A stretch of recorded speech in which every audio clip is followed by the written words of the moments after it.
Hi guys, gusto ko lang sabihin sa inyo na hanggang ngayon, di ba hindi ako nagko-content hanggang ngayon?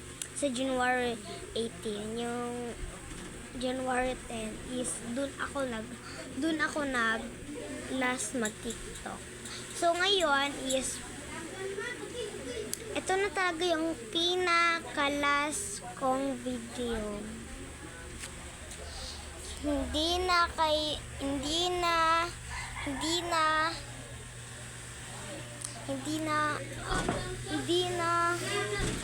makikita yung mga fans ko.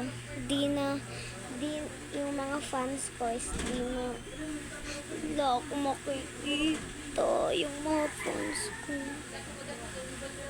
Nalulungkot ako ngayon, guys. Kasi yung mga fans ko. Nalulungkot talaga ako, guys. Kasi aalis ko kami. Tapos yung cellphone ko sira-sira na to. Ibinta na daw ko.